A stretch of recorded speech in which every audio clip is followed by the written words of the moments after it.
sifat seluruh negara dan kelakuan negara dalam konteks itu sama, maka negara juga harus memberikan pengakuan yang ekstrimnya. Saya ingin mengatakan begini, contoh kota Semarang ya, saya ingin karena IKT kan, Semarang kan peringkat 3 ya. Di Semarang itu tidak hanya berpikir soal bagaimana mengalokasikan sejumlah anggaran untuk kapal laut untuk umroh bagi marbot. Bukan itu, dia pikirkan yang lain juga. Jadi sekali dia alokasikan dana 100 juta untuk beasiswa kapal laut, maka agama-agama yang lain termasuk yang mempercayakan mereka pikirkan untuk mendapatkan kompensasi yang sama, karena di agama yang lain barangkali tidak ada tradisi membaca menghafal Al-Quran, menghafal kitab suci, tapi dia kompensasi. Jadi kalau marbot itu difasilitasi untuk bisa umroh, menjaga wihara, menjaga gereja, itu juga sama. Menjaga gereja ditawarkan untuk melakukan ritual perjalanan suci ke mana? Katolik ke Yerusalem misalnya. Yang Hindu, Buddha barangkali ke tempat lainnya. Itu dipikirkan. Maksudnya semua orang yang sama sebagai warga negara. Itu rekomendasi. Puncaknya adalah inklusi, ibu bapak sekalian. Setara saya menyebut inklusi adalah puncak toleransi. Kalau kita bisa mewujudkan pemerintahan inklusif Islam, maka pada dasarnya kita sedang menerapkan toleransi pada puncak tinggi.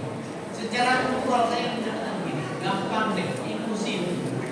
Kalau tadi yang di bawah itu menghaluskan ketidaksetujuan, kedua, rekognisi itu respect, dasarnya ya orang lain itu kita hormati sebagai sesama warga negara. Kalau inklusi itu lebih dari itu. Inklusi itu menganggap yang lain sebagai penyempurna bagi diri kita. Kalau ada yang lain, apa pentingnya kita? Rambut keriting saya ini penyempurna bagi rambut lurusnya Mas Anji.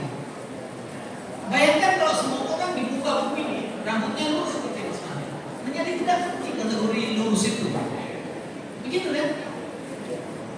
Kalau semua orang cantiknya seperti istrinya Pak Ilham, selain Pak Ilham agak bingung mana yang istri saya. Yang lain adalah menjadi tidak penting kategori cantik itu. Kalau semua orang seperti istrinya Pak Ilham kan gitu. Maka keberadaan orang yang berbeda dengan istrinya Pak Ilham itu penyempurna bagi dirinya, bagi istri beliau. Yang kalau semua orang itu putih, apa perlunya kategori putih? Makanya kitab suci saya pakai agama saya. Di kitab suci saya itu kan ada doktrin yang berbunyi kalau Tuhan menghendaki untuk kalian menjadi umat yang wahidah, umat yang satu. Tuhan bisa kok. Tapi kan Tuhan tidak mau itu. Tuhan itu mau kalian beragam. Apakah kita punya cara pandang bahwa keberagaman semacam itu harus kita lindungi? Tidak semua, Bapak Ibu sekalian. Bahkan negara pun sendiri tidak punya kesadaran soal itu. Bau-bau, bupatinya itu pernah seperti saya di sebuah forum. Saya pernah isi forum di Wonosobo, festival kampung di Wonosobo. Pesertanya ini para pejabat negara. Ada menteri, ada wakil menteri, ada politisi, banyak orang. Termasuk kepala daerah. Saya tanya jawab, bupati Bogor berdiri, Mas, saya Muslim, saya terpilih di pilkada kemarin. Apa salah saya kalau saya menggunakan kekuasaan saya dan saya diberikan aman oleh rakyat saya untuk kemudian berpihak pada agama saya? Saya punya keyakinan. Sekarang saya punya kuasa. Apa salah saya kalau menjadikan keyakinan saya sebagai dasar saya menjalankan kekuasaan? Dalam bahasa agama ada perintah itu, yaitu untuk menggunakan jad tangan. Nomor saya tahu, karena saya belajar ini 9 tahun pesantren. 9 tahun saya pesantren. Saya di 6 tahun di Bogor, 3 tahun di Pondok Salahnya. Saya menduga pasti beliau itu merujuk pada manro'a minkum munkaran falyughayyirhu biyadihi. Jadi yad itu kekuasaan kan? Kalau tangan diartikan sebagai kekuasaan, lalu tafsirnya adalah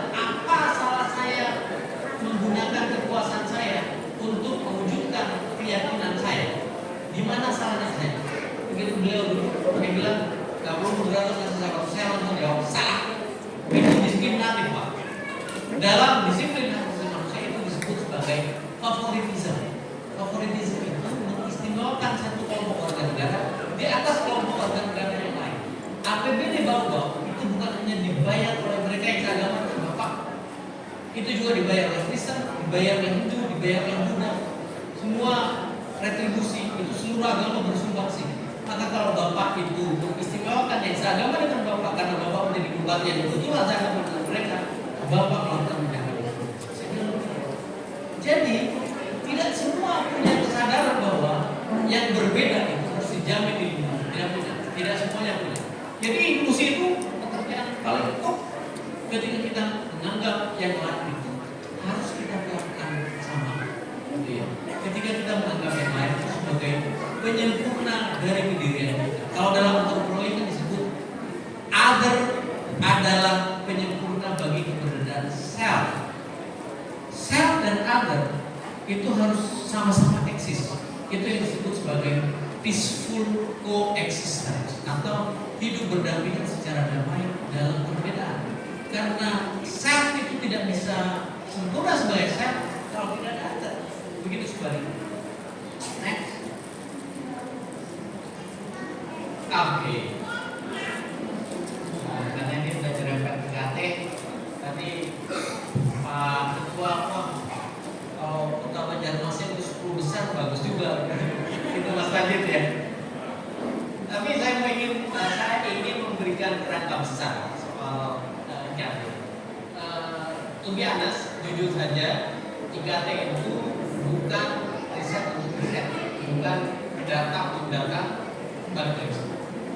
Tapi data untuk perubahan. Jadi kita ingin yang suka alat gereja itu kalau bisa seminimal mungkin. Kita ingin berubah dari semula konservatif menjadi lebih inklusif, dari semula ekstrem menjadi lebih moderat, kira-kira begitu. Jadi IKT itu adalah data dan IKT itu studi yang sifatnya positif. Makanya namanya indeks kota toleran, bukan indeks kota intoleran. Meskipun paradigmanya yang kurang, ada hak gratis yang tadi disebut PPIH. Karena HKBP itu sebagai bagian dari civil and political rights itu memang makanya negatif. Artinya kita maksudnya negara itu tidak boleh intervensi sangat dalam kecuali ada kasus, ada pelanggaran atas ketertiban umum, itu lain cerita. Kalau intervensi itulah. Tapi secara mendasar hak atas kebebasan beragama berkeyakinan itu adalah hak negara. Meskipun yang kita catat itu hal-hal positif yang dilakukan oleh kota-kota. Jadi indeks ini adalah indeks yang positif. Maka kalau media bikin kota intoleran versi Setara Institut 1, 2, 3, nggak ada itu. Baca laporan Setara, nggak ada satupun kami menggunakan istilah kota intoleran, tidak. Karena toleransi itu DNA kita. Yang membedakan kita dengan yang lain hanya praktiknya, kemajuannya, tata kelolanya itu saja. Kami tidak menggunakan kata kota intoleran. Yang membedakan Banjarmasin dengan beberapa kota yang lain adalah ada tata kelolanya, ada kemajuannya, ada praktiknya. Maka ketika Banjarmasin itu mengeluarkan satu perda, kita berikan penghargaan khusus. Karena itu hal positif yang dikerjakan itu tidak dikerjakan oleh kota yang lain. Namun kami juga diprotes, kota Mojokerto, Mas Najib diprotes. Kami juga punya perda, kenapa kami tidak dikasih penghargaan khusus? Pasti niru Banjarmasin itu. Goyanan pasti niru Banjarmasin. Jadi maksud saya IKT itu ingin mendorong hal-hal positif agar kita itu berbenah pada aspek demokrasi, pada aspek kemasyarakatan, pada aspek penegakan hukum dan sejenis. Oke, saya kira bisa lanjut karena waktunya hanya 40 menit. Terus, nah inilah yang kita, ini penting untuk kita semua. Karena elemen IKT itu adalah kota. Kota itu bukan pemerintah, bukan